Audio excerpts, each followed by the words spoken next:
Yeah. Yeah. You shell dwellers are nuts.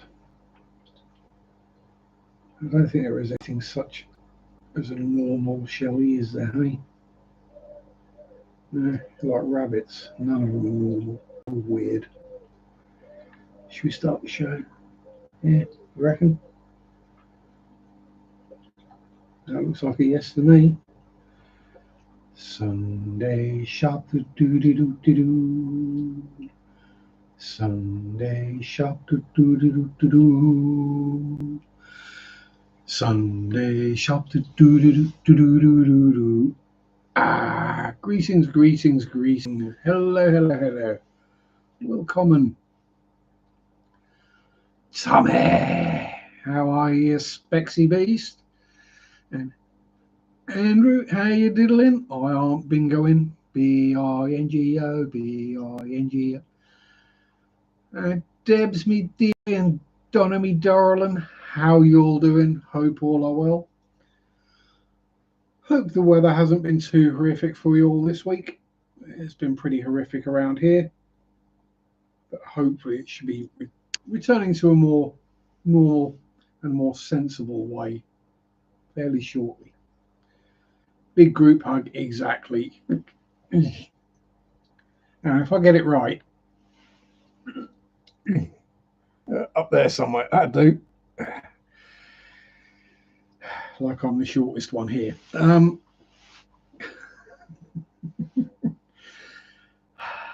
So yes, hope you all had a fandabby dozy week. I've had a good one because I've been off work. Been a busy boy, but you know, needs must. There have been bike ridings and yeah, proper. Yeah. Oh, definitely, Andrew, definitely. A proper hug has to have boob squidge. It's not a proper hug without boob squidge.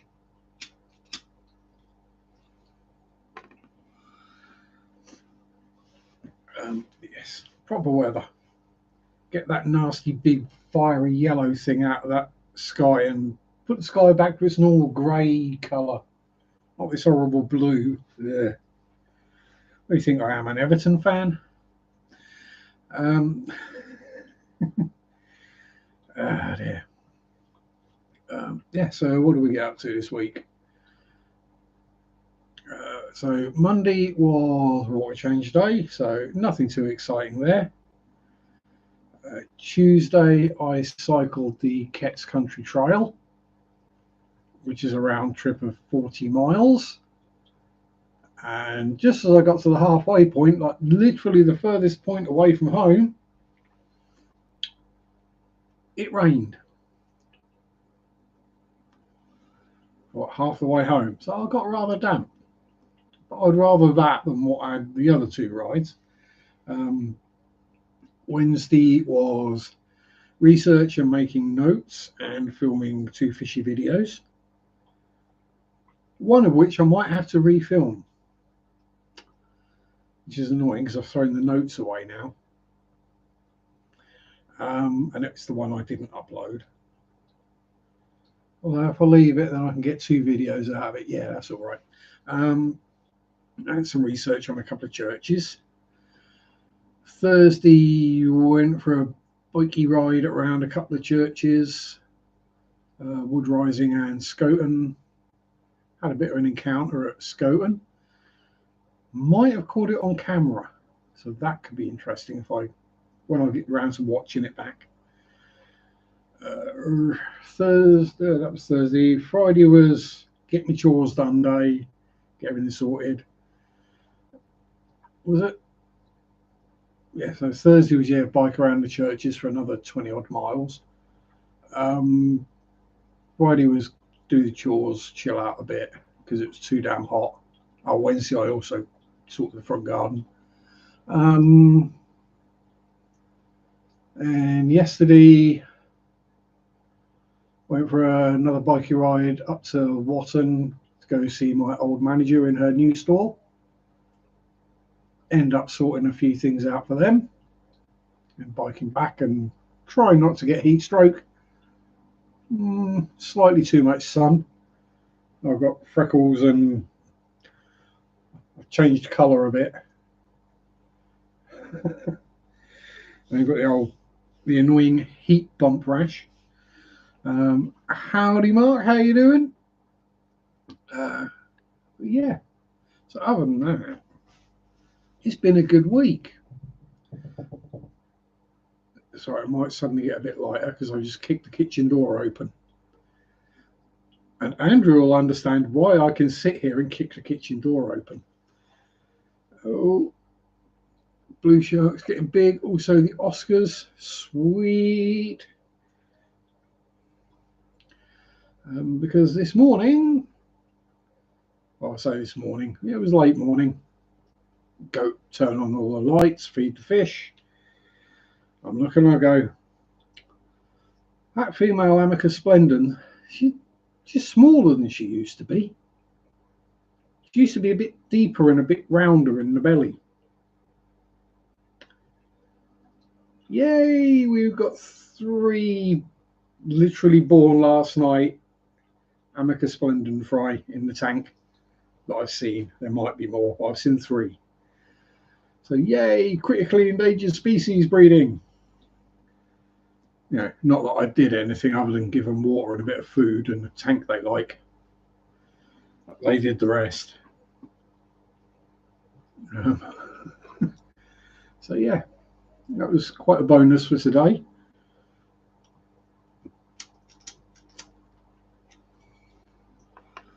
Yeah, so cycled a total of 80 miles in my week and filmed 4 videos and had a paranormal encounter at a church again. So back to normal. Normal service resumed. Oh, pardon me. Well, whether I caught it on camera, I don't know. It was a shadow figure. Very, very dark shadow figure that I saw. And then I went to investigate like most people wouldn't. Most people would have gone the opposite direction, away from it. I went towards it. When I got around the corner of the trees, it disappeared. And if it was a person or an animal, I'd have heard it moving, and there was nowhere for it to disappear to. G'day, Delhi. Prince of Pleco's Master of Malm. Oh dear. Yeah, I'm the Master of Malm, probably. Got more Malm than the Bible got Psalms. And no, I'm not going to jump around. And for once, it's not a house of pain.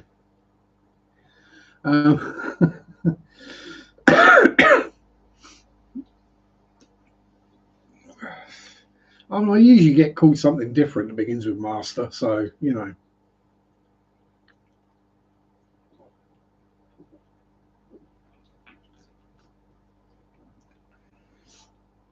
Yes, so to those non-natives, the weather in the UK has been horrific this week.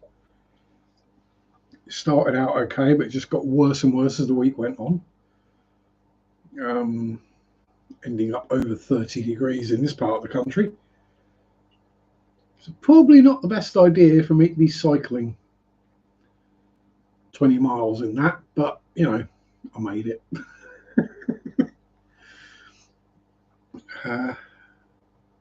Yeah, and also the average speed has gone up as well on the bike. I'm now up to an average of 12 mile an hour.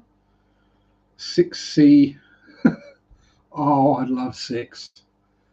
I'd be outside just going, ah. Oh, it's a lot cooler today. It's down to like mid-20s. So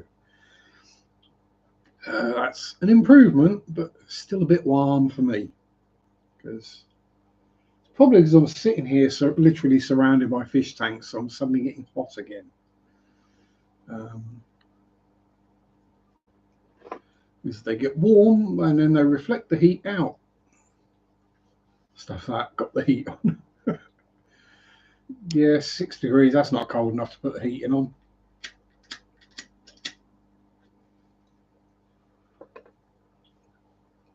no heating on here. Well, in my house anyway. 6 degrees outside, no heating on inside means it's about 16 to 18 degrees indoors, which is boxer shorts temperature.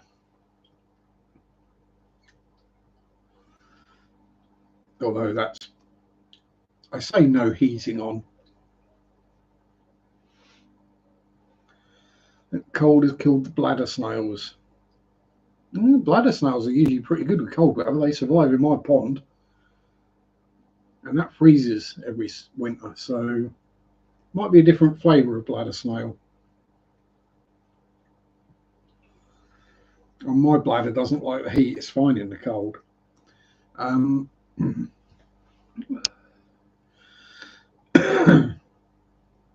Yeah, I've got bladders, ram's horns, and pond snails out there, and they're all fine. Pond freezes over. Meh. There were freshwater shrimp in there, but I think the goldfish have eaten them all. There are bloodworms and leeches in there, but I'm pretty sure the goldfish are probably eating most of them as well. And they're probably some of the healthiest fish ever, because they, yeah, they're in a Tupperware container. Yeah, they should still be fine. I mean, they might go to sleep, they might hibernate in the cold, but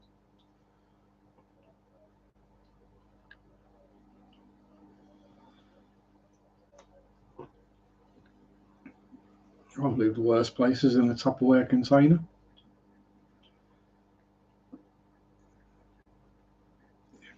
See, snails will do that. If the conditions aren't conducive to them being out and about, they will just sort of hunker down and go, nope, don't want to play.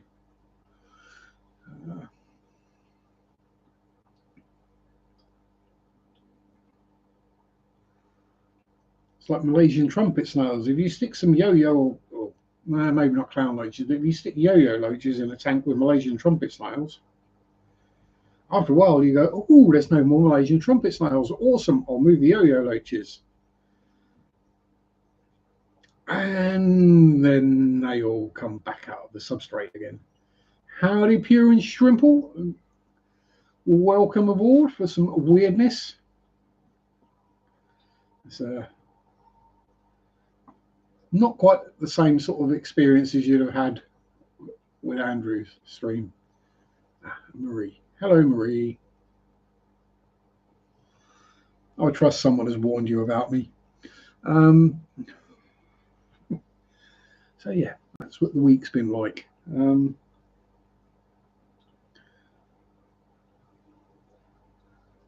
like weirdness? Well, you're in the right place. Did I get that right? Right, no. Don't. Yeah, so yes, lots of cycling, gardening work, housework, fishy work, fishy breeding, ghosties. Yeah. I try and stay away from things like religion, and well, religion gets bashed anyway. And politics, but other than that, pretty much everything's on the cards. I try to stay PG, but I don't think I'm physically possible.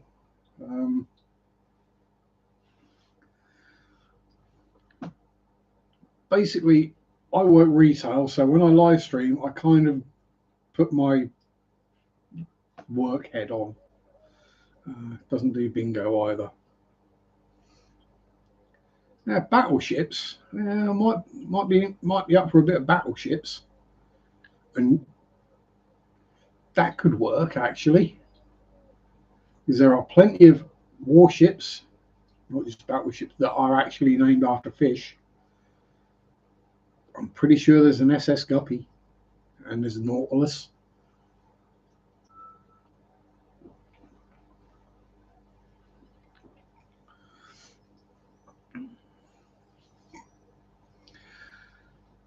Sammy, how you doing, you spexy beast?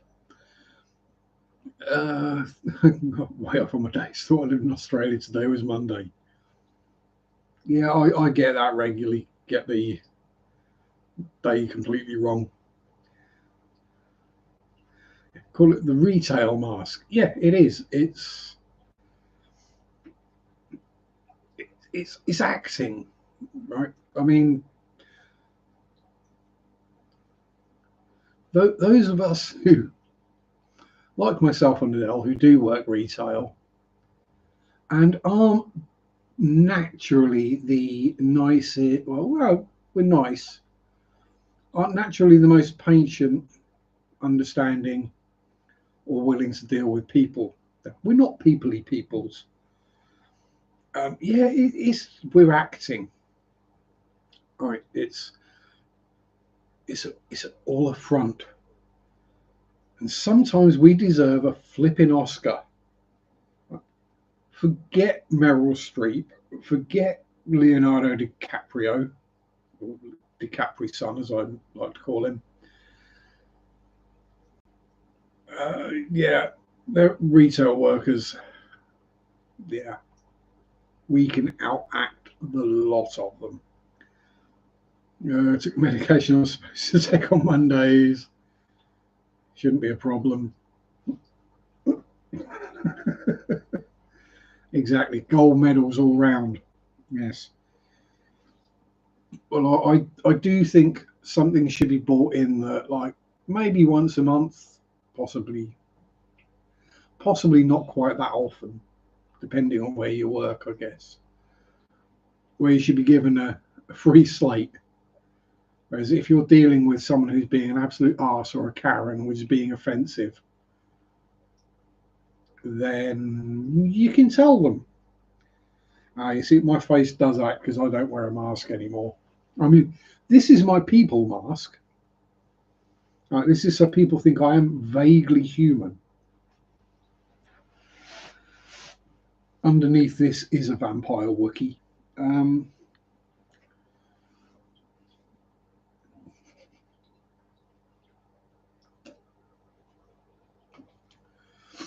It'll rip your arms off and then chew your neck out.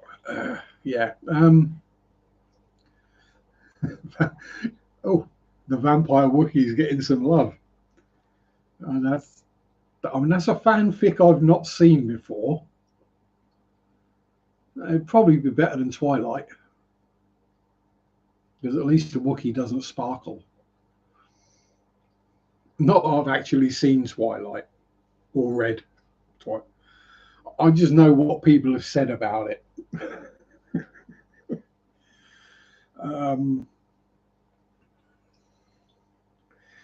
Yeah, thankfully where I work, we get gaps between customers fairly regularly, and you can normally like skive off around the corner and have a behind the back. Need to work out how to get my lunch cover to pick up the pace and actually work. Left me with a store full of cover. Yeah, that sounds about right. The trick to that is to accidentally,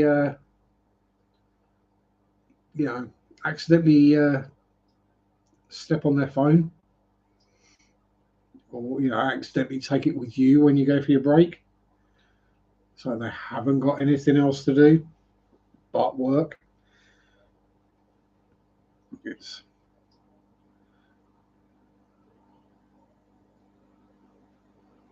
Yeah, I've worked with people like that. They're just absolutely useless. But you can't tell them they're useless, because the one thing they do know how to do is complain to HR. Or they go crying home to mummy, and mummy either turns up or phones up.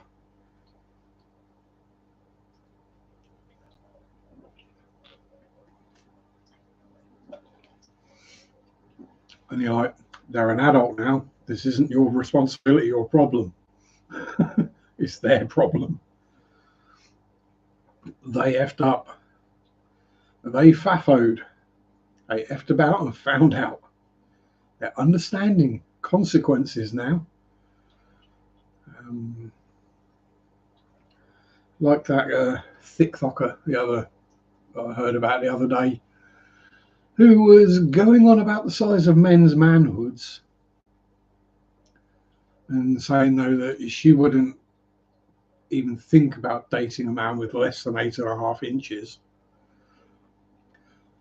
And then her next video was her in tears because she was upset about being body shamed, because it was pointed out to her that most men with 8.5 inches wouldn't date someone who couldn't fill an A cup.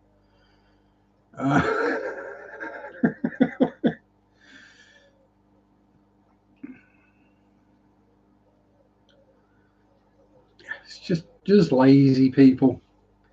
They've not had to do work. They think work should be like school, where school is easy. You just sit there, you take the occasional note, and you listen. Then at the end of it all, you go sit in a room and they check that you actually listened for a couple of hours and you answer some questions. And then after that, they give you a piece of paper with a letter on it. And then about 3 or 4 years after that, that piece of paper is completely useless and pointless. Evening, Winderlicker. How you doing? Yes. Qualifications. School qualifications.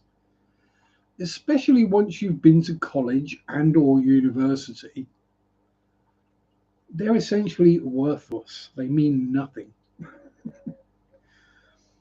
And unless you're going for a job where certain levels of qualification are required, and I mean are actually required, not like they make some BS up that you got to have a degree to do this job, and you're like, no, you just got to be able to tie your own shoelaces.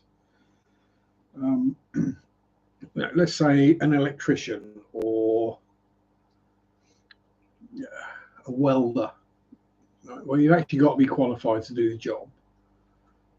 Other than that, yeah, pretty much most of those qualifications are completely pointless. See, as a number of tasks had to be done on the Sunday. We had to get to the store presentable for the week ahead. Take the work seriously. Can't do it all myself. I can do it all myself. Don't need it. So she's basically just there for your lunch cover.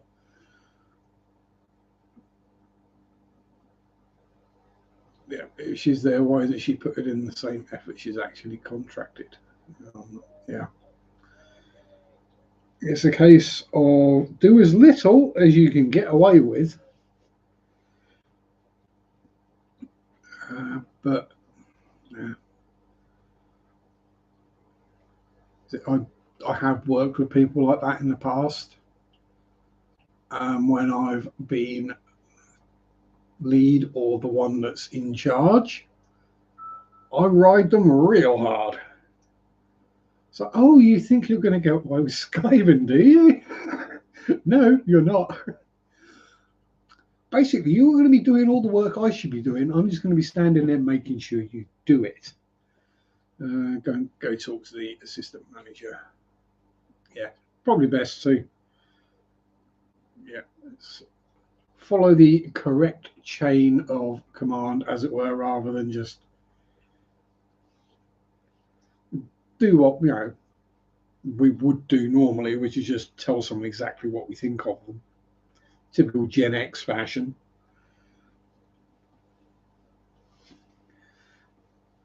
As I heard it put the other day, oh, did I hurt your feelings?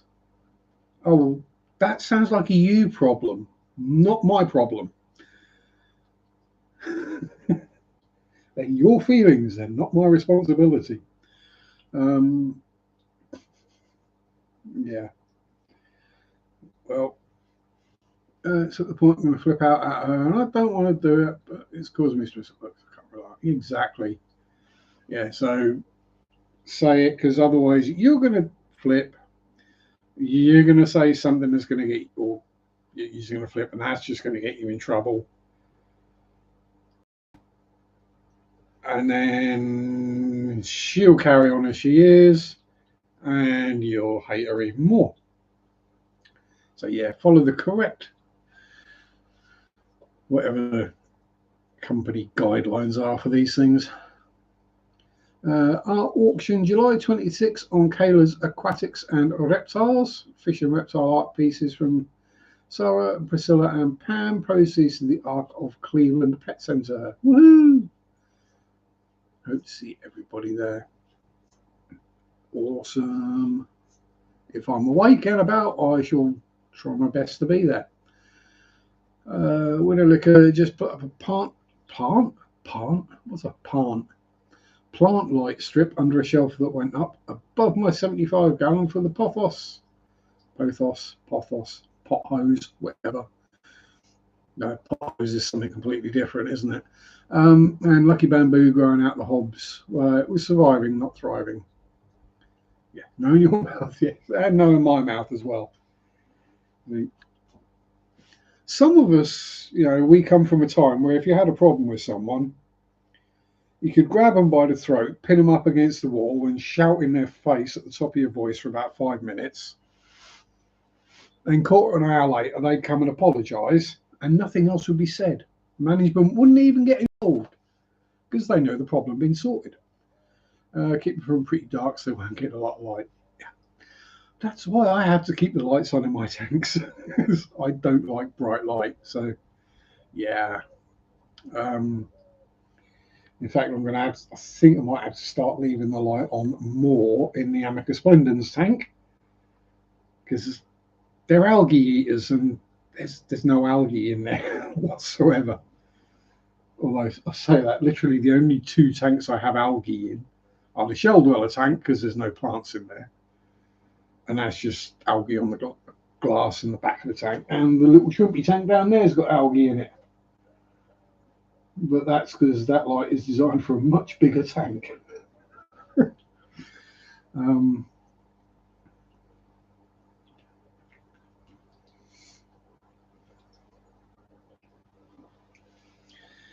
Now you say something slightly agitated and they call HR and need a safe space. Yeah, and then I would introduce them to my safe space. And the conversation would be other people. Oh, I don't like it. It's cold and dark and scary and there are hideous eldritch monsters everywhere. Welcome to my safe space.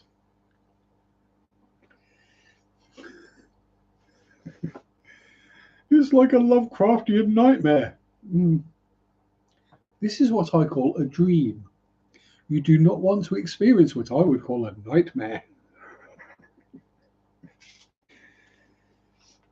Oh, yeah. I did do a dumb earlier in the week. Call me crazy but Sharpe is my safe.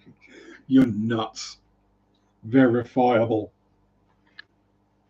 That one statement right there, that's enough to get you locked away in one of those nice comfy rooms with one of those jackets that makes you hug yourself when you can't take it off.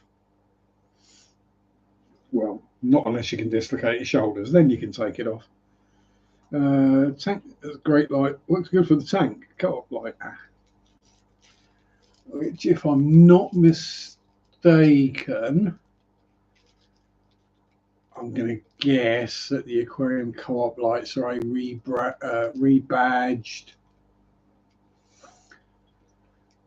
Well, insert company name here because they're all made by the same company.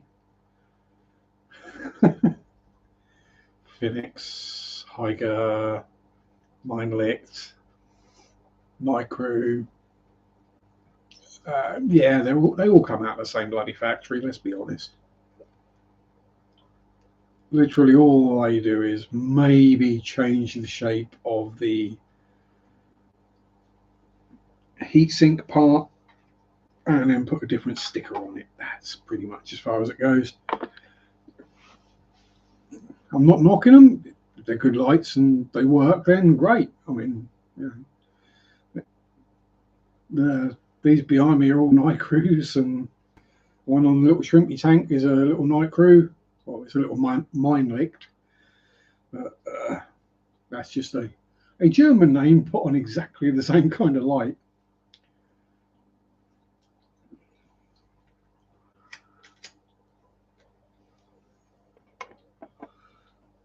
It's the same with a lot of things, not just fish tank lights, but tanks, filters. I mean, heck, look at the Suns. They're marketed under about 83 different names.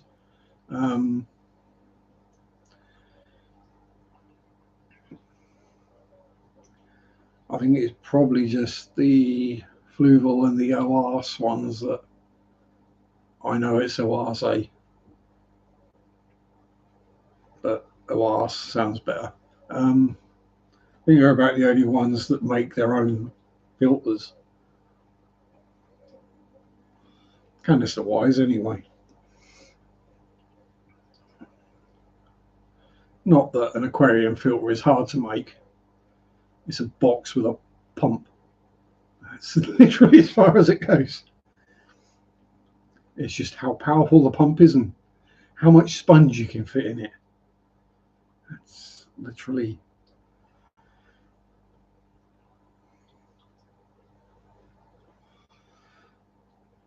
And to me, one of the most important things about a filter is how easy is it for me to open it up and pull out the sponge to clean it. Because if it's a pain in the hole, I ain't buying that filter. That simple. It could be the bestest filter on the market, but if it's a pig to clean the bloody filter sponges out, I ain't buying it.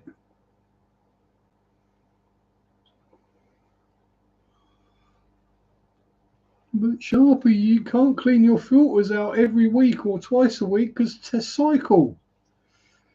Have you seen how much poop 150 bristlenose plecos produces in 3 days?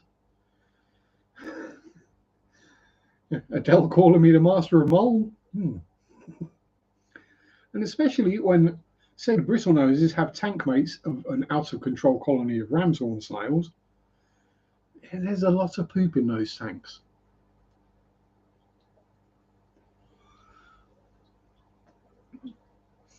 When within 3 days a Fluval U1 is literally producing zero flow because the sponge is just packed full of pleco poop, you don't worry about bacteria.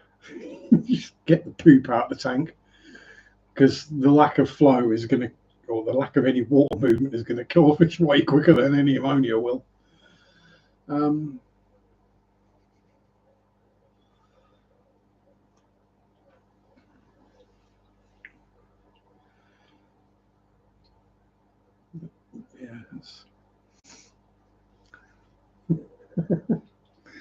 Yes, Sharpie goes against exactly what everyone else says, yet somehow still makes it work.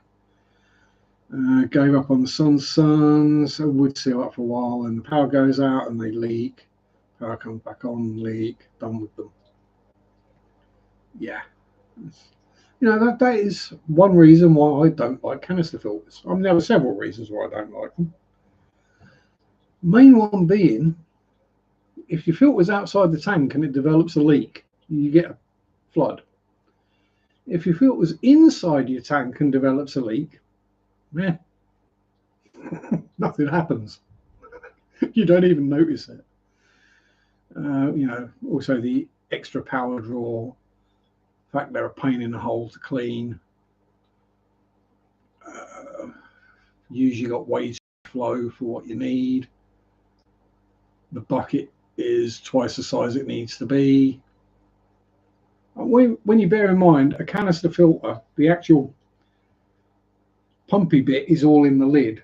Everything below that is just a bucket to hold a couple of bits of sponge. That's all it is. So, quite why it needs to be the size of a vacuum cleaner from the 1980s, I have no idea. Exactly. At the end of the day, all about finding the product that works for you. Yeah. And when you're doing weekly water changes and weekly filter cleans, a canister is a pain in the hole. I've got one canister. I hate it. I got given it for free. And the only reason it's still running is because I can't be bothered to buy a new filter for that tank.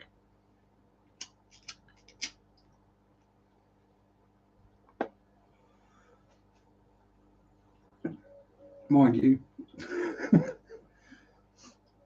it's a canister designed for a 100 to 200 litre tank that's running on a 64 litre tank that has one bristle nose and 3 Amica Splendens in it. Oh, and 3 baby ones as well.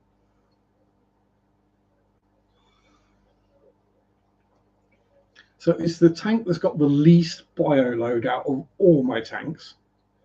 It's the second largest. Oh dear. Well, hell, there's more bio load in that shrimp tank than there is in that. That's only 28 litre.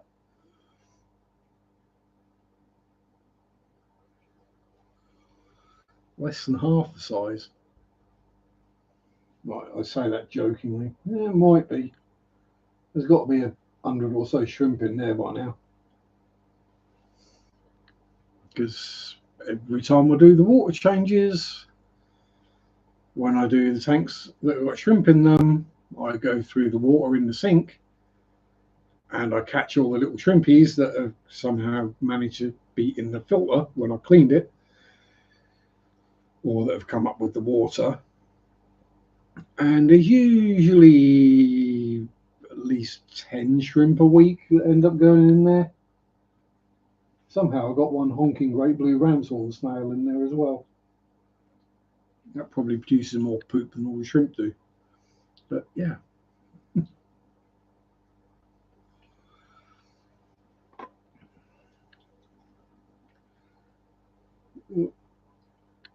Actually, should we see if I can stretch this camera far enough around and see if we can actually see the baby Amica Splendens? Let's go for it. We know what happens every time we move the camera. Focus goes weird.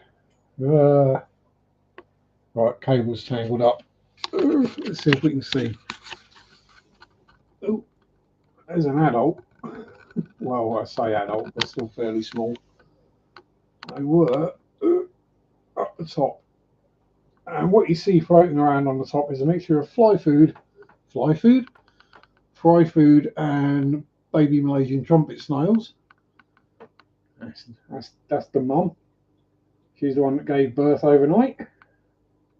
Or is that no? That's the male. Yeah. No, they're all hidey. So we'll go Shelly Dwellies.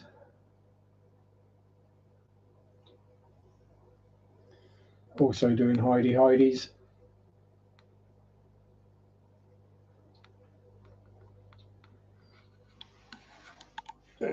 Oh, Bertie. And the linear cloud. Spotty.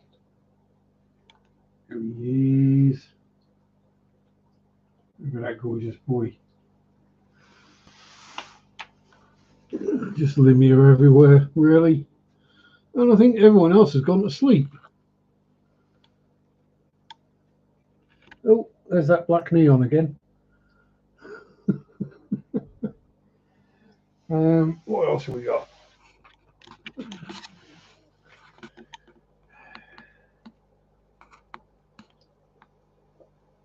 Whistle noses and snails.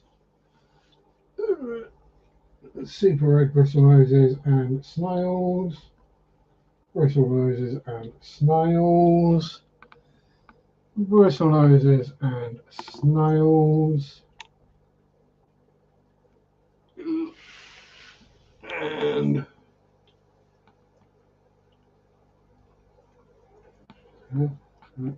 yeah, that way. And somewhere in there is a trio of cherry barbs that are in quarantine. Oh, and whole bunch more bristle noses, along with some pelvic chromis. Oh. And the camera's not gone weird. Run 2 canisters on the 90-gallon cichlid tank. There's about 75 fish in there. Yeah, fair enough. I mean, there's probably a few hundred fish in there, not including the recent spawn of bristlenoses. And that's running a little box filter and a Fluval U4. Yeah, water's perfectly clear. Yes, I know I need to clean the glass again. Water drops on the outside. Flecko taking a poop. Lumia trying to eat said poop. Yeah, mind you,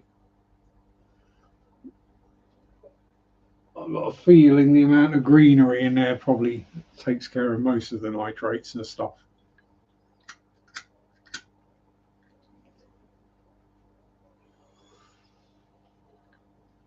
Why don't bother relighting that?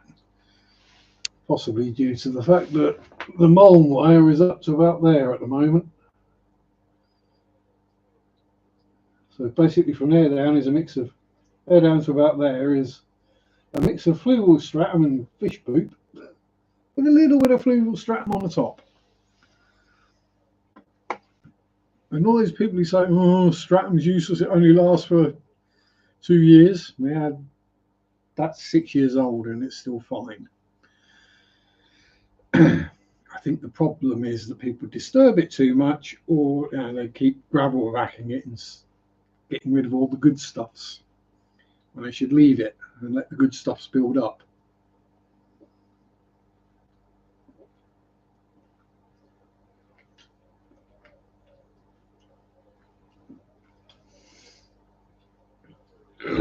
Ooh, pardon me. Energy drinky. Oh, that's kind of depressing, those stats. Yeah,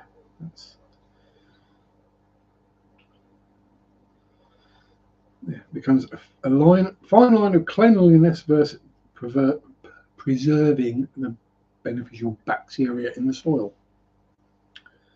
Yes, I'm of the distinct persuasion that if you can get the bacteria in your tank to not live in the filter,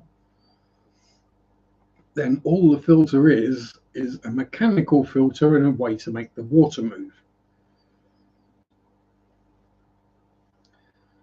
And if your substrate is deep enough, you can also get rid of the nitrates as well. Ooh, pardon me again. I mean, yes, there is a little bit of algae in the shelly tank, but considering how many shellies are in there and how much they poop,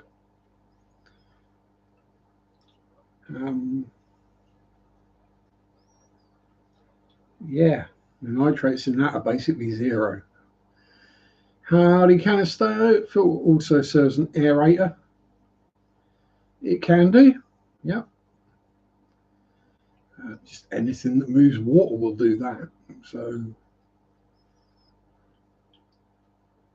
as long as the water surface is in motion, there will be plenty of aeration going on. And that's why ye oldie, good oldie air-driven box filters are awesome.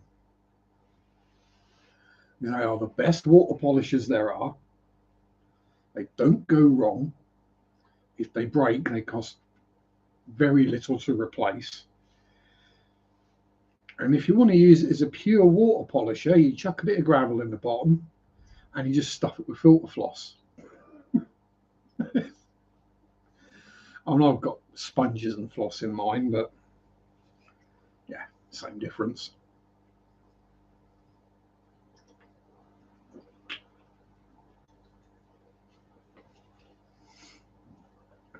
And if you get a sponge filter, because some reason I don't know why, if you get one of those sponge filters that's got like the little section at the bottom where they put like the little ceramic marbly things, chuck them out and stick some floss in there. It'll do much better. Well, lava rock, gravel, marbles, anything. It's just there to weigh it down. That's all. And I'm pretty sure that's where the whole special biomedia comes from. Is from the ye olde box filters that needed some gravel to hold them down because otherwise they just float. And someone thought, how can we make more money out of this gravel? What if we manufacture something that we can tell them it does amazing things for their tank, like the bacteria will grow in it. Yeah, that's. Have I run the box filter with carbon? I tend not to run carbon at all. Don't need to. I don't use chemicals in the tanks, so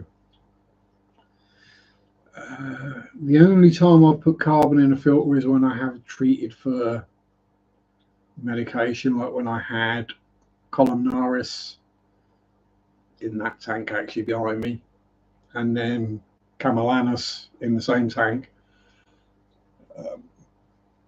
both from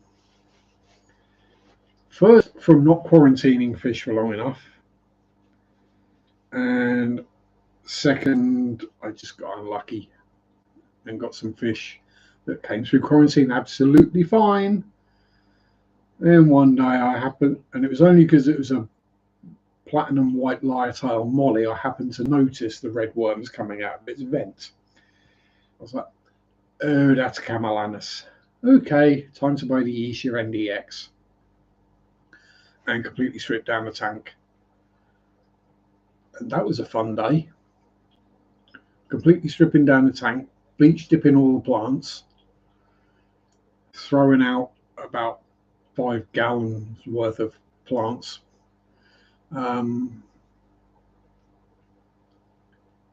Doing basically 100% water change 3 times. And all the time, I mean, the water was black because I was getting all the gunk out of the substrate just to make sure I got all the paralyzed worms and any eggs and everything out that I could. And all the time, Spotty the Bristlenose sat there in his cave, wafting away, and the eggs were absolutely fine and hatched as normal in 5 days. Howdy, Muttonker, how you doing? Oh, pardon me. I always seem to pass wind whenever you turn up. Cheers.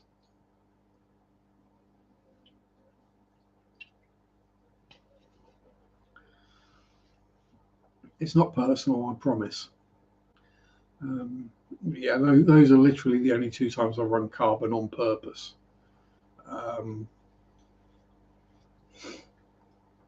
When I replaced the floss plaids, English Sharpe, he was speaking it 40 odd years. But yeah, when I replaced the floss pads in that Fluval U4, they have a carbon side on them, but I replace them when the floss basically starts falling off, so they're in there for about a year or more. Yeah, it's one of those where, yeah, I know we've been talking about you, big boy. Hello, Ernie. What are you looking grumpy about, Ernie? Hey.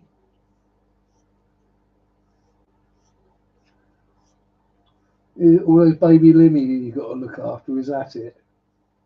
Yeah. Or has Bert been telling you off again? When you've had fish for quite a long time, specific fish, like the same fish, you do notice their behaviours and their moods. which one's in charge and which one isn't. There's no doubt in it in there. That's the tank boss. Because even though these electric blue Akara are probably double, if not triple trouble with triples, triple his size, if they try eating his algae wafer, they get headbutted. And then they know they've done wrong. And they go and hide in the corner and cry. Quite literally. The old tank boss obviously used to be Spaz the Biter, but we don't have him anymore. He's gone on to bigger and better tanks. Well, hopefully a bigger and better tank. Hopefully not smaller anyway, because a 12-inch Senegal Biter probably wouldn't do very well in anything much smaller. Although it would be hilarious if whoever bought him put him in like a prize guppy and shrimp tank.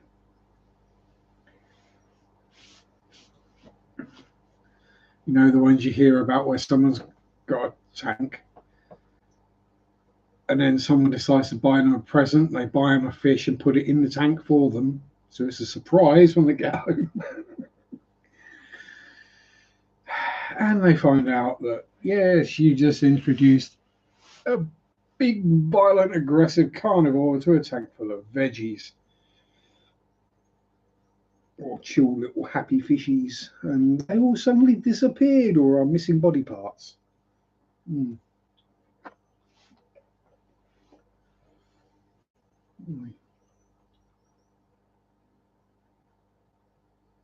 Or these shrimp just hide up most of the time. I put 10 yellow shrimp in with my better, and I can't see any of them. So you put insects with an insectivore and wonder where the insects went.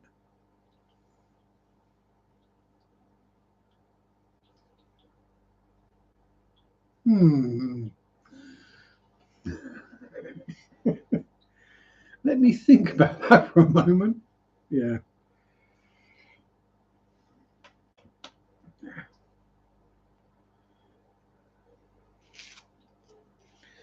Oh, I don't know.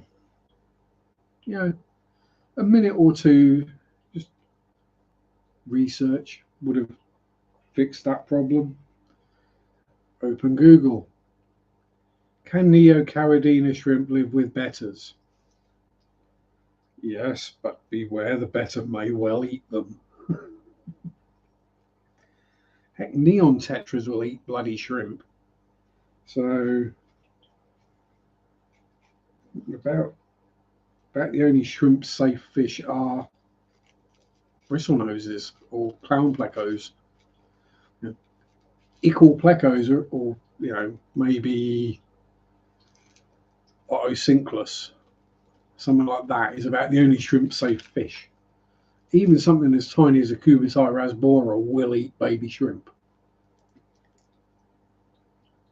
These baby shrimp are microscopic when they're first born. They're absolutely tiny. We're talking not much bigger than a baby brine shrimp. So,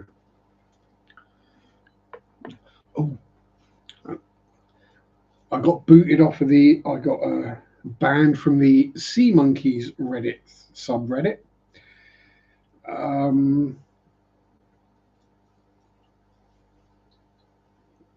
Because apparently they don't like being reminded that most people can just feed them to fish. So I'm having real trouble getting my sea monkeys to hatch. I'm like,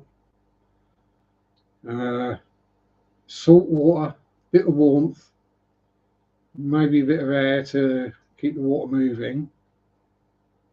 And then the next day you just sieve them out and put them in your fish tank. Oh, can sea monkeys live with fish? No, you don't keep them. You feed them to your fish. Yeah, they didn't like that. I mean, I will admit, brine shrimp, when they've grown up, are actually kind of interesting, but nah.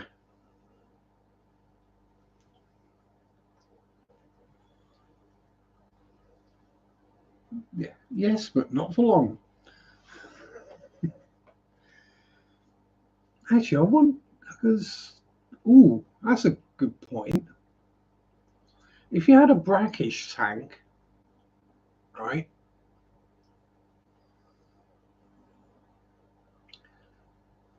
If you had enough sea monkeys or brine shrimp in said brackish tank,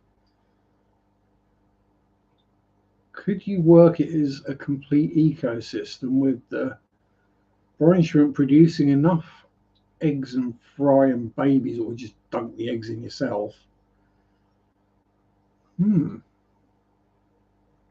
that's an interesting conundrum. I mean, especially if you had a mud skipper tank.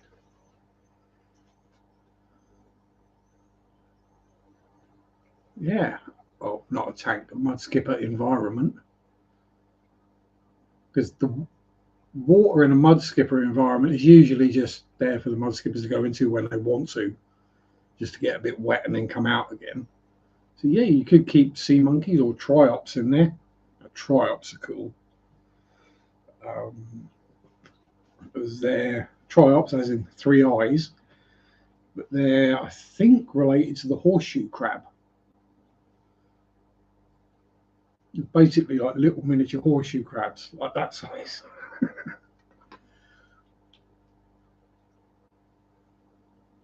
No, sea monkeys aren't the same as sea men.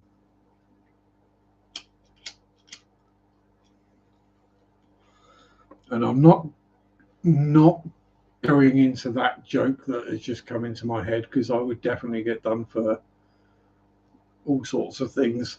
I would be well and truly doxxed. Tadpole shrimp, yeah, similar thing. If not the same thing, just a non-scientific name. I can't remember.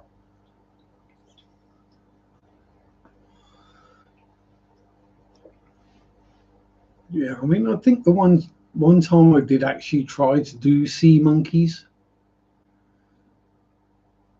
as it says no, don't use tap water. So I used water out of my pond. I basically just ended up growing a dragonfly.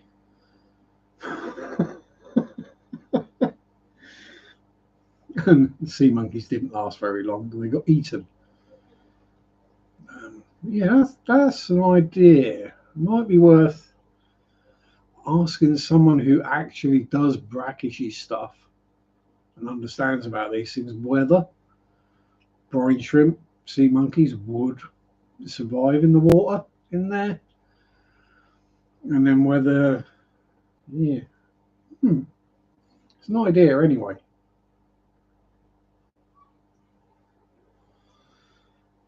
I think I'd also be tempted to find some kind of micro crab that can survive, or some brackish micro crab that isn't going to eat the mud skippers. And try that. That might work as well. Just throwing ideas out. These weird things that come to my mind.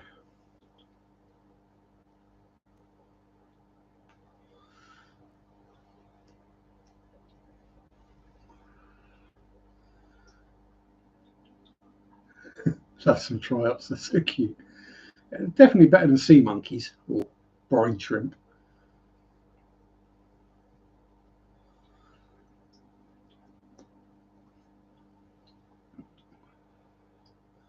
Although I reckon if I could get the gravel vac to actually work below ground level, which is never going to work. Um, so yes, if I could siphon something just above the silt in my pond, or just siphon a bucket of silt and water out, and then filter that, the amount of probably freshwater gamma shrimp and other little bugs and stuff I could feed my fish would be ridiculous, providing the goldfish haven't eaten them all. Um, yeah, that might be worth a go. Because when I did do the pond dipping in the pond, there was a lot of random things in there. I'm pretty sure there's also some cherry shrimp in there as well. Ah, dear. That'd be the one, wouldn't it? Happen to go do some work on the pond and go, hang on, that's a cherry shrimp. And then like, get a net and scoop it about a bit, and I'm just pulling out hundreds of cherry shrimp from the pond. And why would nobody be surprised?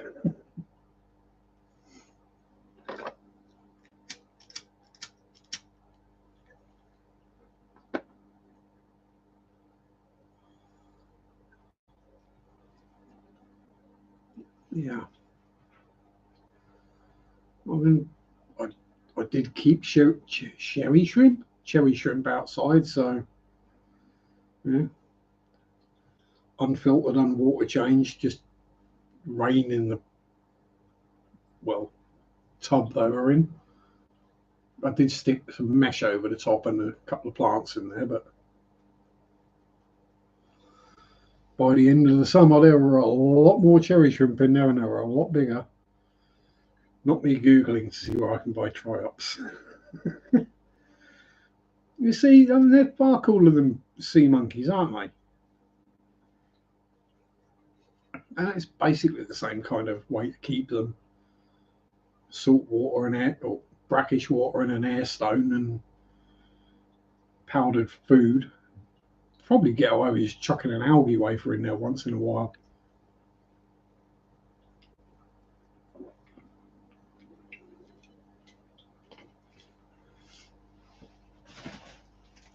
Or a bit of flake.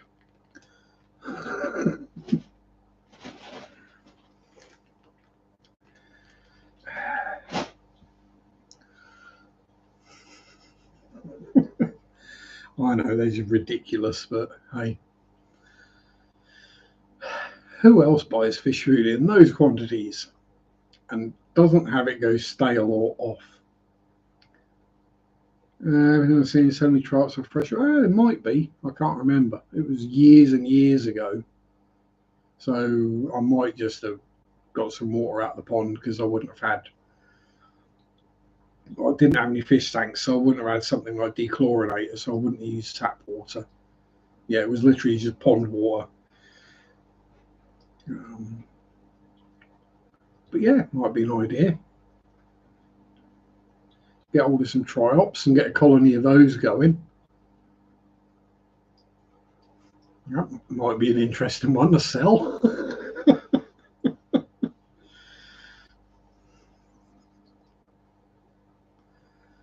Actually, I wonder if the LFS would buy triops if I grew them.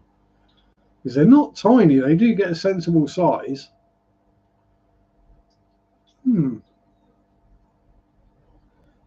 Yeah. I mean, you do still actually need a fish tank, but it wouldn't have to be anything big. It could be could be one of those ones they market as a better tank, that you'd never actually keep a better in. Goldfish bowl. There you go. A use for a goldfish bowl. Triops.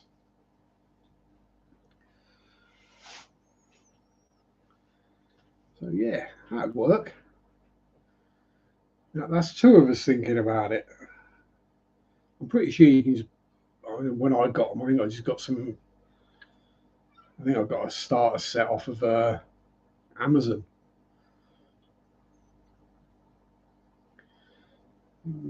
10 gallon. Is that 10 gallon? Yeah. Oh, hell, 1 gallon would probably be enough.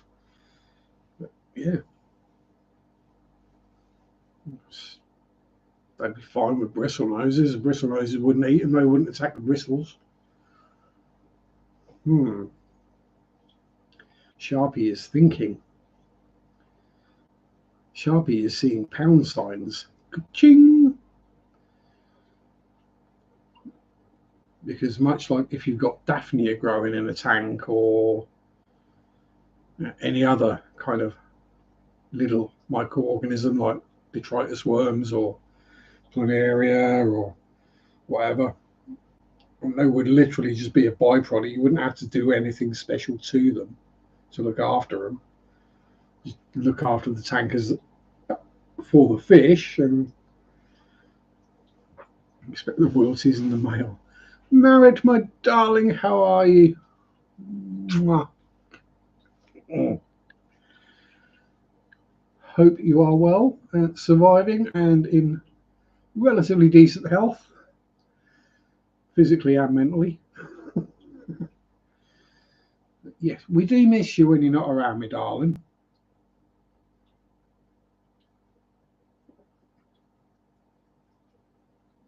You are loved. It's your birthday. You're oh. Happy birthday to you. Happy birthday to you. Happy birthday, dear Marit. Happy birthday to you. And I do apologise, however bad that sounded. But yes, happy birthday. You're only as old as the person you feel, so feel someone younger. You're welcome. Mwah. Big soggy smooch coming over the North Sea to you.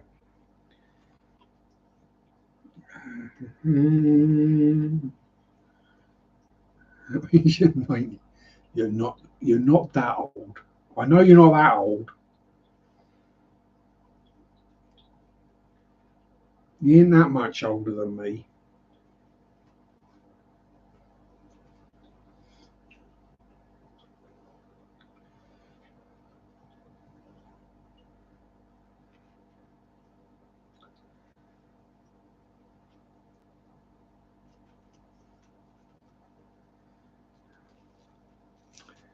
Yes. Yeah. Bless you. Mwah.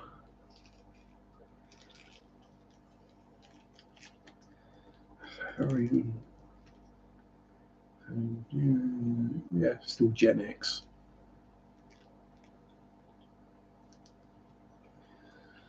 Oh, Danny boy, you can send your rain here.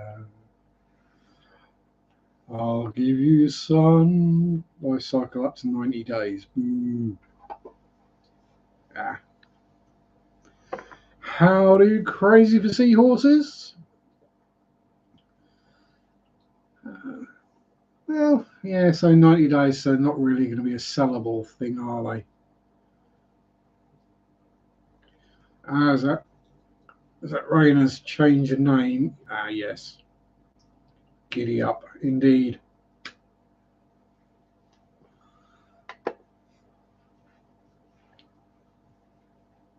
Enjoy the chest burstages. That's as I say every week. That's what I think of when I think of seahorses. But yes, happy birthday, Marit, my dear. Hope you have had a wonderful day. Don't get depressed. We can't change that we're getting older.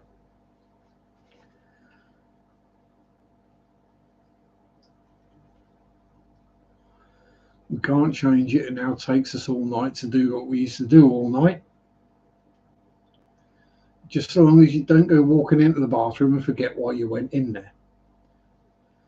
Because that's when you really know you're old.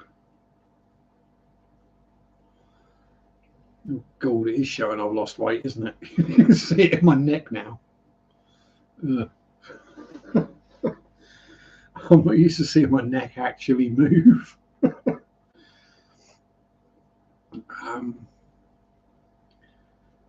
Yeah. My legs are getting scary solid as well.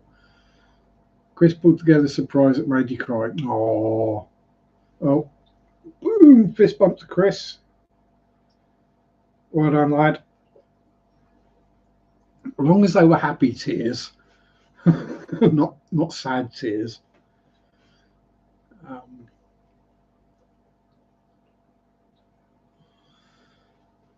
think about the only surprise I could give you that would make you cry would be a freshly chopped onion.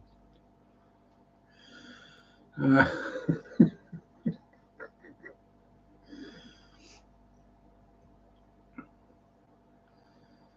haven't chopped an onion for a while. Probably for the best I stay away from onions.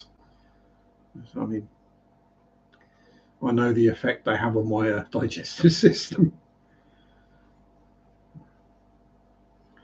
I mean, I bought myself a small tub of cheese and onion and sandwich filler the other week. I thought that'd be nice. So before I went to work on Saturday in the morning, I had a couple of cheese and onion sandwiches. And yeah, my colleagues found what effect onion has on me.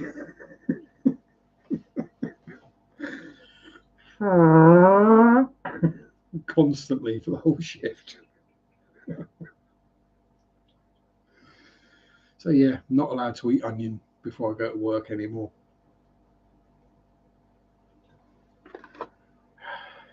Sad.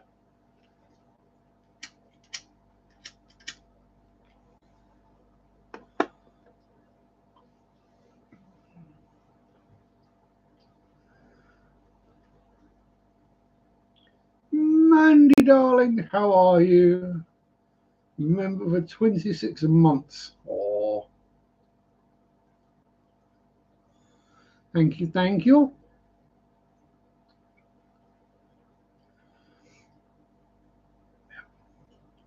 You've nearly paid for a big pouch of tobacco.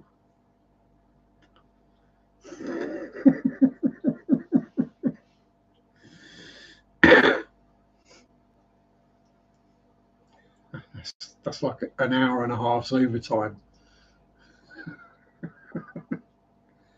Oh dear.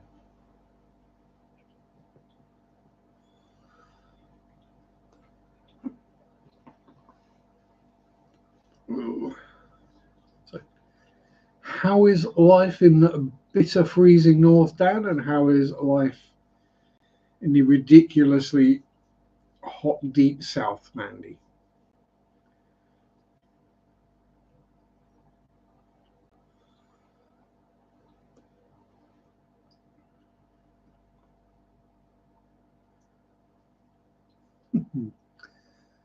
Yeah, I've heard quite a few jokes this week, but I don't think I can tell any of them on YouTube. I heard them on YouTube. Probably can't tell them. Yeah, definitely can't. If someone would let us pay more, I could have bought 2 packages of tobacco. And could. Are you saying you want me to put in a higher tier? Is that what you're saying?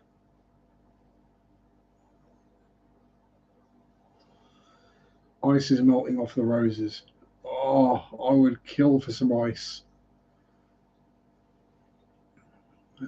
Man, he's just avoiding outside. Yeah, I've done too much outside this week. I've actually caught the sun. It's not good. I'm developing colour. All my freckles have come back out on my arms. It's not good. And if I stick on the kitchen light, and again, how compact is Sharpe's fish room and back end of his house? There's the kitchen light. So, are they visible somewhere?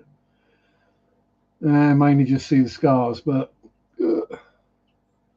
yeah, we've definitely got a bit of colour, and as I say, all the freckles have come back out again.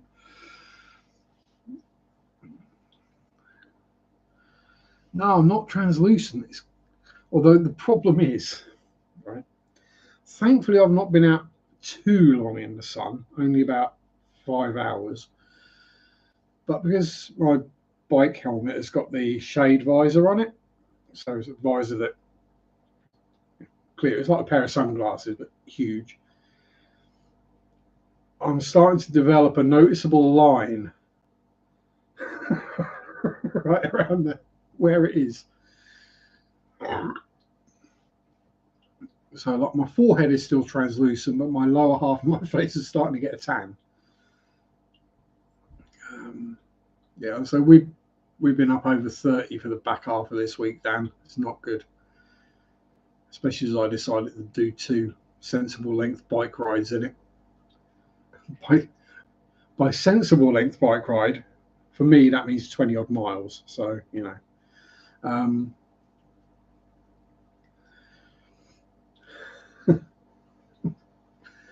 Who'd have thought hot enough to singe your nose hair for a wookie? It is. I just wish it would. I mean, that would be an upside. Turtleneck and pull it over the lower half of your face.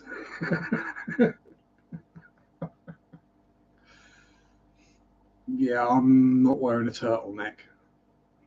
Not with the heat. I'm sitting here wearing a pair of lounge shorts and a t-shirt, and I'm too hot. Well, I have got my slippers on, but that's because I'm British and old. Just be glad I don't smoke a pipe yet. Joe Biden's pulling out the next election, and wonder who's going to go up against Trump. Anyone would be better than Trump. Hope drinking lots of fluid when you do it. No, it's unlikely to be water, but still. No, it is still water. Yeah, I always take at least one 500ml bottle of Coke, because reasons. I need sugar and caffeine. Usually if I'll, maybe not on the 20 milers, but anything longer, I'll stop off somewhere, grab a meal deal, which will have a large can of Red Bull. Whether that gets drunk is another matter. If it's below 50 mile, it don't get drunk. But I do always take at least one 750ml bottle of water with me as well. Yesterday's ride, I took 500ml of Coke, 750ml of water, and I ran out of water 3 miles from home, and I was definitely dehydrated.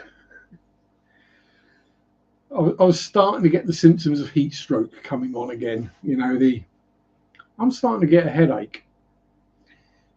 My t-shirt's dry. I'm not sweating. Okay, we need to stop, pull over and have a drink and sit down in the shade and cool off for a bit. So I did. Even though there was only like 3 miles left till I got home, I was like, well, if I stop and fix it now, it will take a lot less time than if I cycle the next 3 miles in the baking heat in direct sunlight. So yeah, I did it when I should. Lessons have been learned.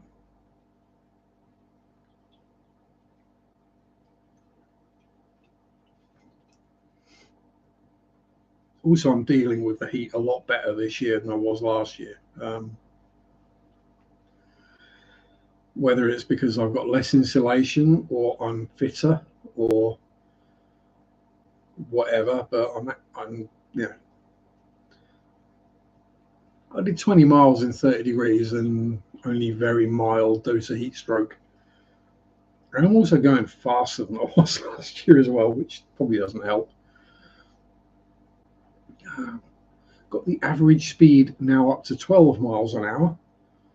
It doesn't sound a lot, but it's stonking on fairly on a push bike. When you take into account stopping at junctions and things like that, and hills going up. But yeah, I'm getting fitter. Legs are certainly stronger. Lungs and heart are certainly better. So it's having the desired effect. I just need to keep it up. Now I just need to work on the losing extra weight part. I'm losing fat, I'm just not losing weight. Oh, pardon me. Jet propelled. Because basically the fat is turning into muscle, which That isn't a bad thing, but I'd like to lose some of this excess flub around the middle. Hills are not, no, but I mean, they're not, no, they're not Scottish hills. Don't get me wrong. I'm not talking about mountains and stuff like that. But yeah, there are hills in Norfolk, and some of them are actually quite steep. They're not long, but long enough that you get slowed down, and it's learning how to go up hills on a bike. It's actually quite interesting how you do it. I mean, not to non-bikers, obviously. The trick is to hit the bottom of the hill as fast as you can and maintain speed as long as you can going up the hill. Not, oh, right, here's a hill, change down the gears, get ready, up we go. It's, right, here's a hill. Keep the speed up. I mean, if you go up the hill at 12 mile an hour, you're going up the hill a lot less time than if you go up at 6 mile an hour. Then you get to the top and you can roll down the other side, hopefully. Or you do what I did on the Ketts Country Trail on Tuesday, where I came bombing down a hill, quite steep for Norfolk. And there was a sharp bend at the bottom, and like trees and hedges either side, so you couldn't see where couldn't see around the corner at all. So sensible. Brake, slow down, come around the corner, straight around the next corner, and it's like, well, up we go. Oh, crud. Going up the hill in 21st gear. Because I couldn't change down because I was putting too much power through the pedals to change down a gear.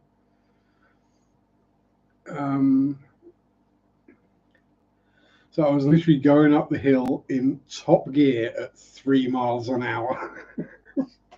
And my legs are literally going at this sort of speed.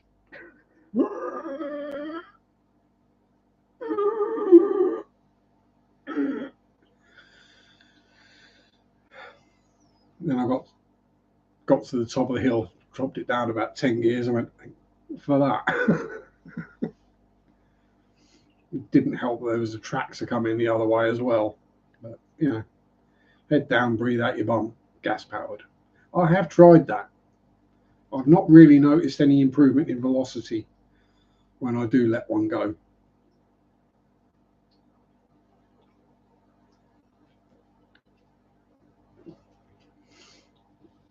Could you imagine if I was riding in the Tour de France? A big old peloton. I'd definitely be eating onion and chilies. And, yeah. I'd be eating spicy onion foods. Oh, you want to all group up behind me, do you? Just gas them out. No, catch him up, catch him up. I ain't going nowhere near him. Every time I get within a couple of yards, he starts farting at me and it stinks. Because everyone's breathing hard and breathing through their nose and their mouth, that'd be pretty grim.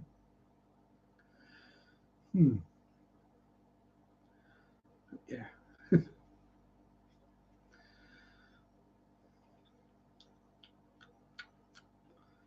Only apparently people have had diarrhea before when doing that, and they have literally carried on cycling just with diarrhea running out. Oh. Drop one at the start line. Everyone jokes that gives me heads. I'd need more than a fart head start on something like a Tour de France stage. Jeez. I mean, if there was, you know, if you had to stop every 10 miles for a cigarette break, I might have a chance. Because I reckon most of them, if they smoked a cigarette, it'd probably kill them. Le Tour de France, Sponsored by Gauloise. Try breathing in through my nose and mouth at the same time. They nearly ended up in the future. Generally, this time of the year, I can't breathe through my nose, so I'm just used to breathing through my mouth.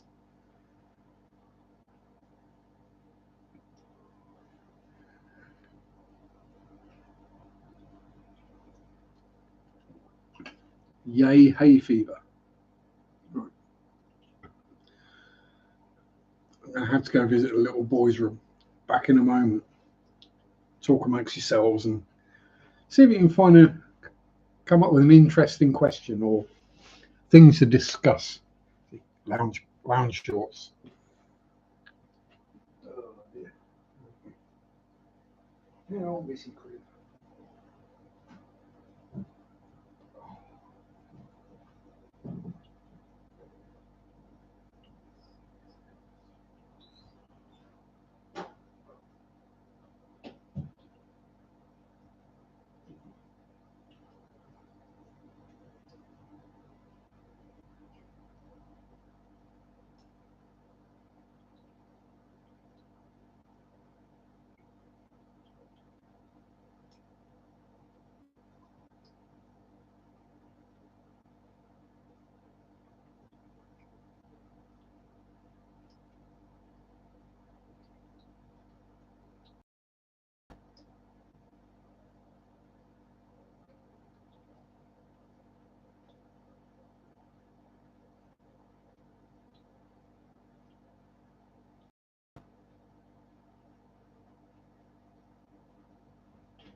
Quick check. Yay. Hello, baby amicas. Oh dear. Serious place of swamp butt. Oh, thank you very much. Am I actually talking to myself on the way to Luke? I was talking to Missy Crib and the baby Amica Splendens. Beer keg's getting small. Next bike will be a four-wheeler with a backrest. No. Although there is a young disabled girl in town. I've no idea what the disability is, but she rides a little quadricycle. I'm guessing she struggles to walk. And she rides out to school and back every day. I see her fairly regularly. And yeah, I've stopped and gone, oh, that is a really cool bike. Yeah, just make her feel a bit better about life, as it were. And she was like, thank you. She looks so happy. Just, I mean, she's not going any speed, bless her, but she's on a little. That thing probably weighs half a ton. But yeah, she looks so happy, just tootling along, barely above walking speed, but you want it electric powered. I mean, yeah, if you're going to go for a quad, yeah, you would want electric power because it's going to be bloody heavy. I mean, yes, I know it's sad, but I switched to lightweight inner tubes and my new tyres are considerably lighter than my old tyres as well. And I really noticed a difference. I mean, there's like a total weight loss on the tyres and tubes of about half a kilo, right? So about a pound. So it's not a lot of weight, but it's all rotating mass. And I really noticed the difference.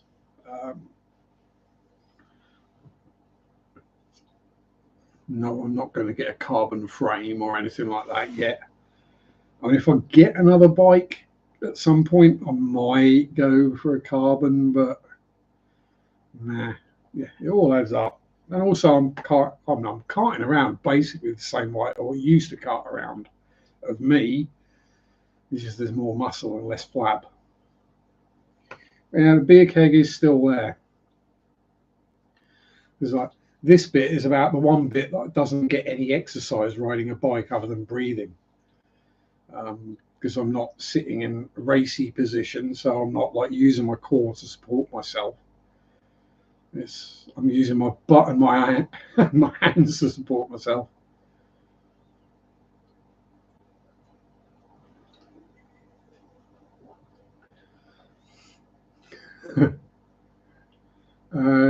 Me passing by sweating caffeine sap and finishing dog ends with his saddle will make most people feel better. Yeah, I got to admit, I have overtaken a couple of people on like race bikes wearing lycra. They really don't look too happy when I go past them on a hybrid with a cigarette hanging out of my mouth, wearing like cargo shorts and a t-shirt, and like, morning. They really don't look too happy about being overtaken.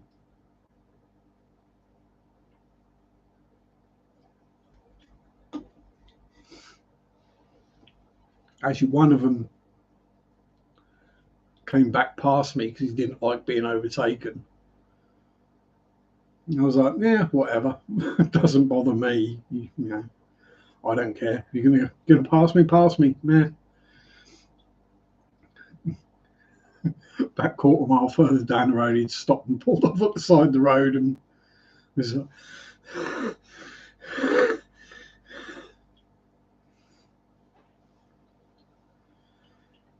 oh, thank you very much, Dan. Yeah, I'm not inspiring anyone. I'm purely doing it so I don't have to go to the doctors mostly. Just make myself a bit healthier because I've noticed, you get older, stuff starts hurting, stuff stops working as well. A bit of exercise does the trick.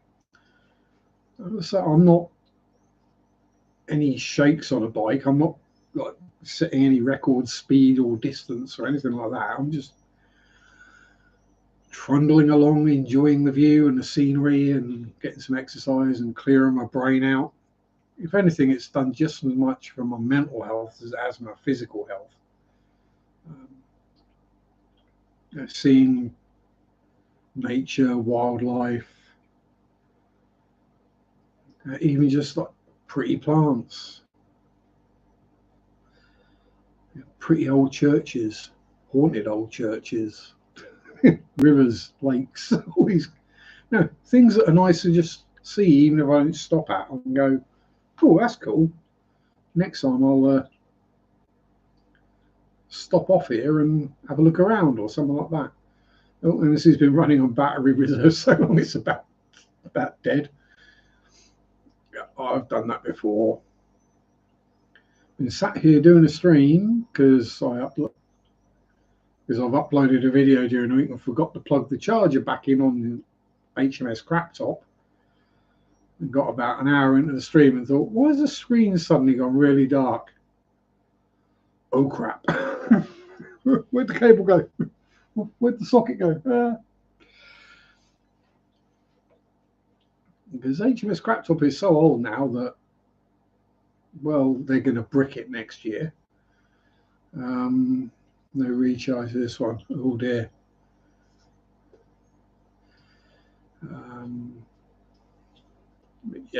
So this old laptop is going to get basically bricked next year because Windows 10 will no longer be supported. So much as I found with my old tablet, every time anything gets updated, it will stop working. So we're going to have to get a new laptop at some point, probably sooner rather than later, so I can get used to it and figure out how to sign in onto everything and get passwords and stuff done.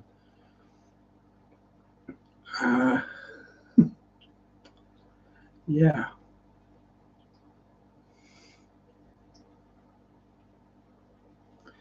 My laptop's come to end of service. Can't use now, and it's like 6 years old. Yeah, mine's 7, maybe 8 years old. It's still running Windows 10. Um, so yeah, I just need to get another one. And it was, I mean, it weren't like high powered when I got it. Does it actually say what it's got? I mean, it's got USB 3, Intel Core i3, which is ancient now.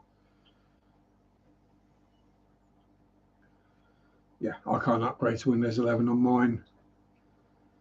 Send the rig I'm using. Howdy, Ricky. Yeah, I've been doing a bit of looking. I think there's Asus Vita 15 or something. It's about 300. You can get it for about £300. I think that's probably the one I'll go for. Um, it's running Windows 11, blah blah blah. It's got all the posh bits. Just as long as I can plug a memory card into it, and the charger cable is longer than 18 inches.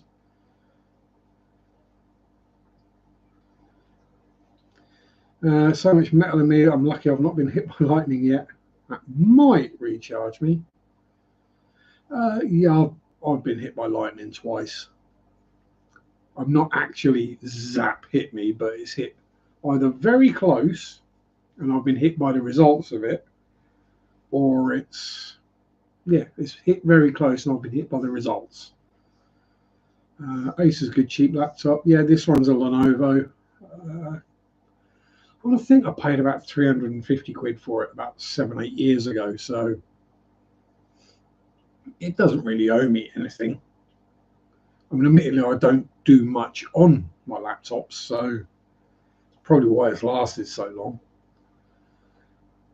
I literally do my live streams, upload my videos, and pay the bills. And that's pretty much all I do on my laptop. Rest of the stuff like surfing in tinterwebs, I'll do on the tablet. It's just more convenient and easier. My phone, I basically use the phone. The tablet gets more use than anything else, which is why I was gutted when they bricked my old tablet. But then that was about 10 years old. Maybe more than that. Yeah, basically one by one, the various things stopped working. Like it stopped updating itself. Then, like, Facebook stopped working, and the YouTube app stopped working. It comes up, this app is no longer supported on this platform. Basically, what it was the new operating system was bigger than the memory of the tablet, so it just wouldn't do it. That's generally what the problem is. It'd be nice, if they could actually make operating systems take up less memory. Why does it need so many gigs to just work? It shouldn't. It doesn't need all the Ponzi's. And there's also that thing of anytime you get a new computer, phone, or tablet, once you got it set up, first thing you have to do is go through and delete all the goddamn apps they pre-download or preload on there that you never use, you don't want.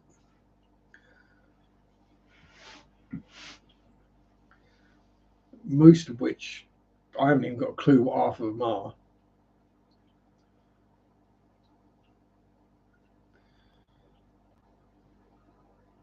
Yes, exactly. Because then you don't need to buy a big flash, bigger. Yeah. Yes, so they can sell you another one. It's like the reason things aren't repairable anymore. It's so, or they're designed to break after a certain amount of time. It's so they can sell you a new one.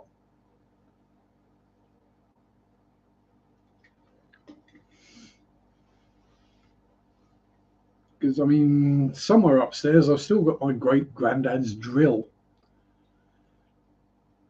It's, can't even remember the make of it. But it's probably about 100 years old. And you know what? Every time I get that drill out and use it, it works. Admittedly, it's one of the ones where you hold and you do that. But right in the low, I was looking at that too. Something put me off. Yeah, I mean, I didn't do a huge amount of research when I got this one. I think I basically got it because my desktop app just died, died totally, and I needed to. No, I was getting hacked. I wanted a laptop because I was getting hacked off of.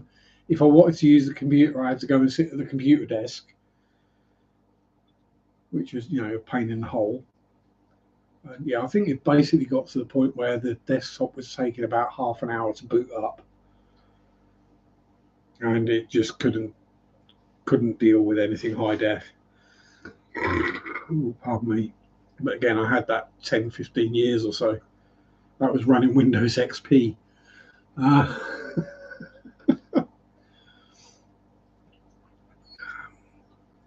Yeah, I mean, there's nothing wrong with this one as such. As what was it? The Lenovo IdeaPad 100. I mean, nothing wrong with it.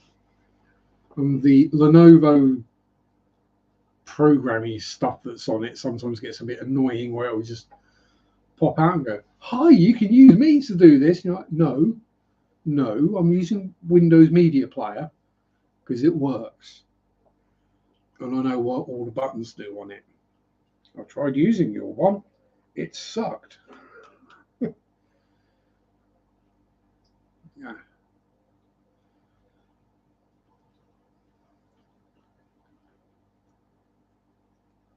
I think I'll be okay. That Dell graphics management issue stopped me with streaming with several people at once. Yeah, that can be the thing. You start streaming with multiple people and stuffs. That can get very resource heavy on a laptop. I mean, I'm already sad enough that I only ever have one tab open on a laptop or a computer, unless it's at work and I need to have 3 or 4 open just so I can do my job. But yeah, at home, I've literally got one tab open at a time.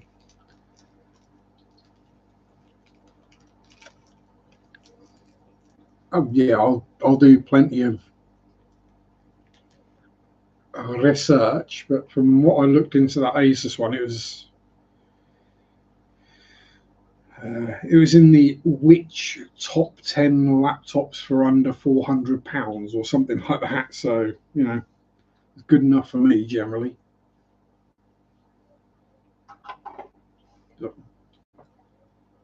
Some like 120. Was it 128 gig of RAM and 1 terabyte hard drive?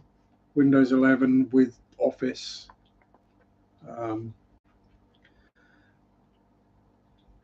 Various connections, most of which I had no idea what they were. Quite why you'd want an HDMI connection on a laptop, I don't know.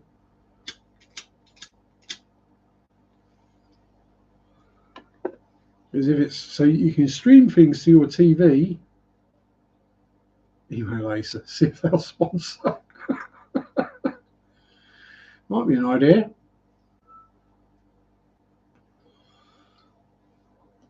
Sharpe's Fishing Fountains, sponsored by Acer. Yeah, then I'd have to plant a Japanese maple in the garden, wouldn't I? I'm waiting for someone to get that joke. No,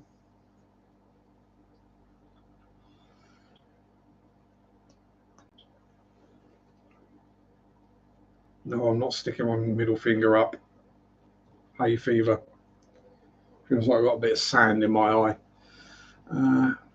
But yeah, so I was thinking about getting another bike, a road bike of some description. Then it was oh right, you're going to brick my laptop basically, so I'm going to have to get another one of them. And I say around about the same price. The laptop's actually cheaper than the bikes.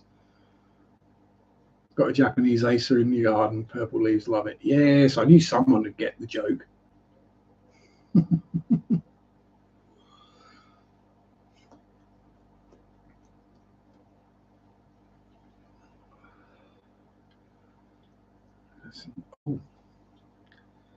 Yeah, and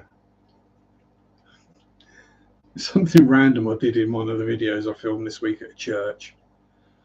I kind of accidentally went into sort of botanist mode, pointing out the toxic and deadly plants and stuff that were growing in the graveyard. Yeah, bit of a random one, but you know,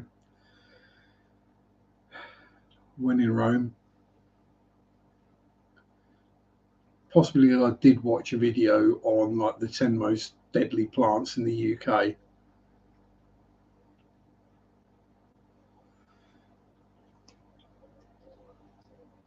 But apparently people don't know what a deadly nightshade is. Apparently there are still people who get hospitalised and die every year from eating deadly nightshade berries. Surely that's the kind of thing you learn as a kid. Don't eat random berries you don't know what they are for sure. Also, same with mushrooms. And also, don't eat the blackberries that are growing low on the blackberry bush. Eat the ones that are high up. Why is that, Sharpie? Because the ones at the bottom have probably got dog pee on them. I haven't seen the video yet, but we've got a lot of dangerous plants in the UK. And the animals are fine. It's the plants you got to watch out for. Yeah, plenty of Darwin awards. Mind you, Victorian ladies used to use a tincture of belladonna, which is deadly nightshade, in their eyes to dilate their pupils, to make them more attractive. I mean, there are other ways to dilate pupils that are slightly less deadly. And one is a white powder. I found mushrooms growing in the compost bin today. Look like the good ones. Woohoo! You got the animals, we got the plants. Oh, you got some pretty nasty plants down there as well. That tree with like 3 or 4 inch spikes on it. There's another one that if you basically touch it, you die, mind you. And it's introduced species, it's not native. We've got the not weed. What's the other one? Giant.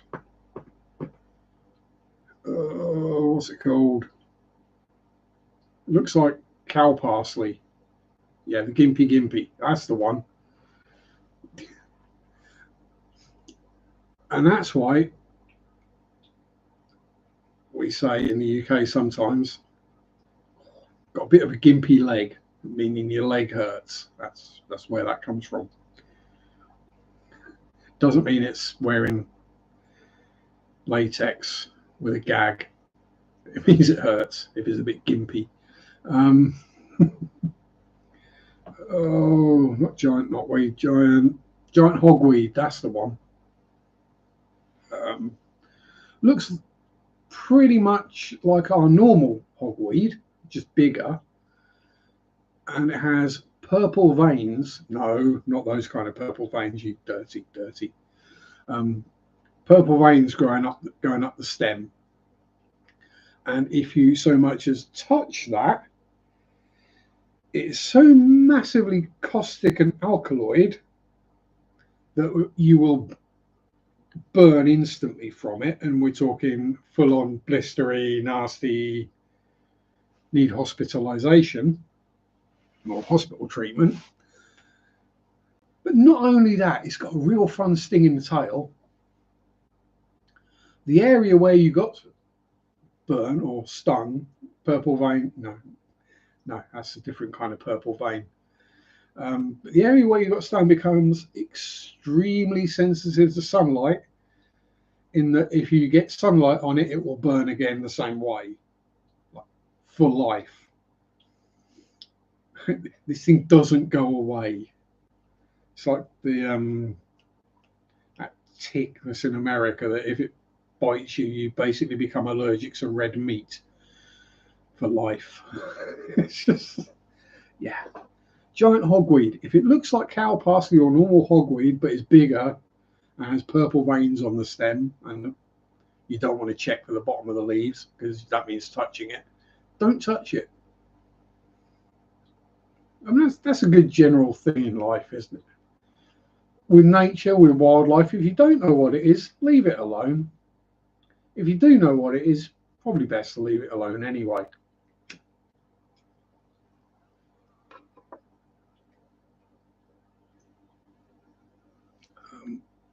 Even drop bears, you know, you don't want to accidentally go catching chlamydia off a koala. And how that whole thing happened is there must have been a Welshman who went to Australia and there weren't any sheep about, or a Kiwi. That was probably a Welshman that we sent over there as a convict. Couldn't find a sheep, so had his way with a koala instead. Gave it chlamydia. Oh dear. That's naturally occurring. No, let's blame the Welsh. I can't go down under, afraid to touch anything. Yeah. The general rule is, as I've heard, if it's slow enough that you can touch it, don't. And if it's fast enough that you can't touch it, don't chase it.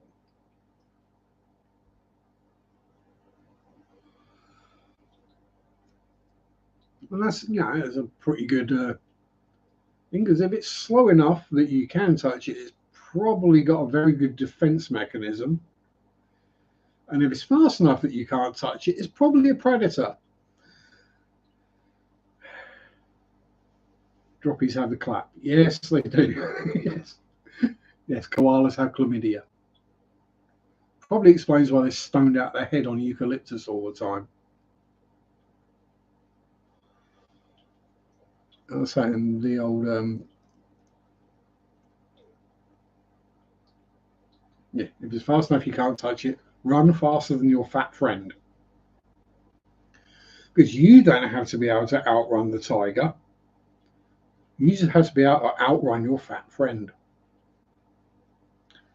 See, that's not why you never go on like trips like this alone. It's not because if something goes wrong you'll be alone in the wilds, and it's because if something does happen like that, you just got to outrun the person you're with.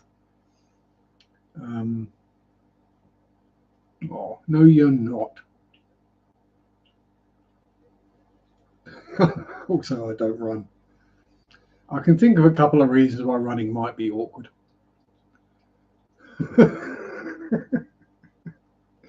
Bad enough for me. I don't run either. I don't think I could run. I don't think my knees would take it anymore. Yeah, my knees are shot as well. It's weird because cycling is bending. There's no impact. It's the impact that does the damage. And also, having jobs where you stand on your feet on concrete all day long, usually wearing steel toe cap boots. Doesn't do your feet or your knees any good. And then most of the anti-fatigue mats that various workplaces might get you because they think you're doing you a favour are really uncomfortable to stand on because they're covered in bumps and knobbles that I think they're supposed to like massage your feet. No, they just dig in. They're uncomfortable.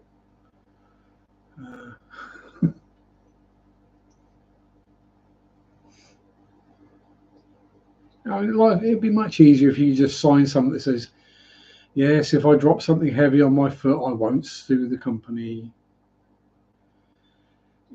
Problem I find is small feet, big person, several feet injuries over the years.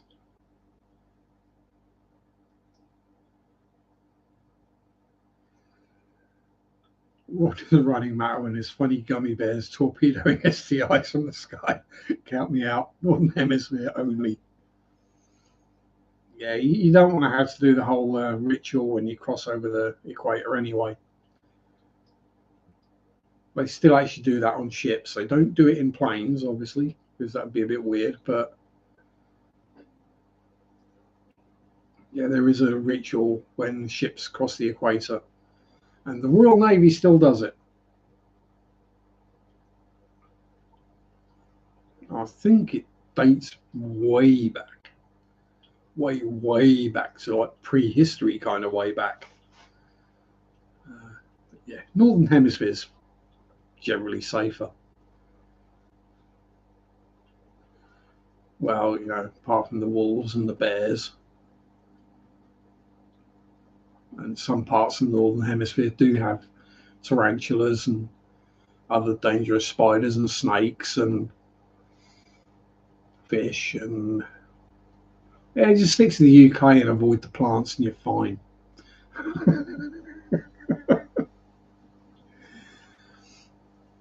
Yeah, tigers and lions. Yeah, exactly. But as we said, you don't have to outrun tigers and lions, just outrun your friends. Baptism on the line. It's something like that. I can't remember what it is. Drax probably got a video on it. He's probably done it.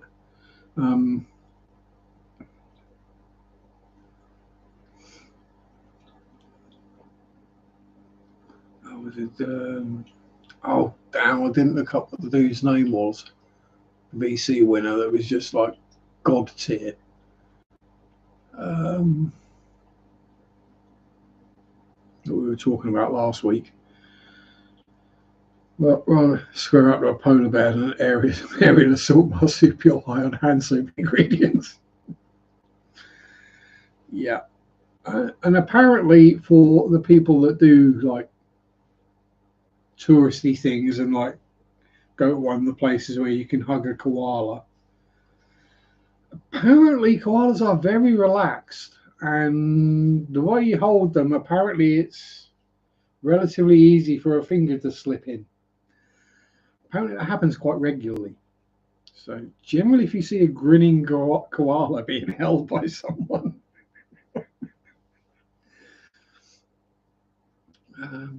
apparently, also I've heard anyway.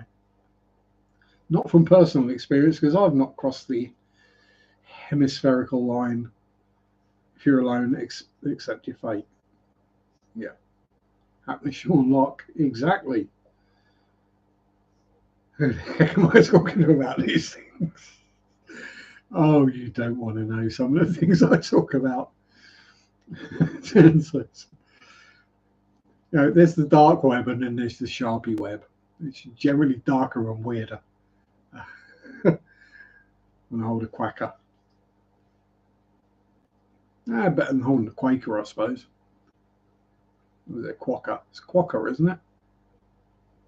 They're super cute. I'm just happy hugging a bunny occasionally and a putty cat. Yeah. But before I leave, old joke. What do you do if you come across a tiger in a forest? Wipe it off and say sorry. There we go. Well, my time is up. I need to get something to eat.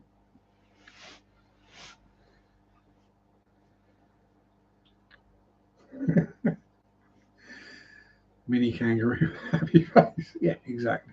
You hold a koala like a child. If you're letting a finger slip in, you need to be jailed. Yeah, I tend not to hold children, and they usually have clothing on, so that prevents slippage. Anyway, on that wonderful note, have a great week. There will be hopefully a churchy video this week. Stay safe, have fun, enjoy your hobbies. Peace out. Rock on. Bye bye. Sunday shop do do do do do do. Sunday shop do do do do do do. Sunday shop do do do do do do do do. Finger koalas do do do do do do.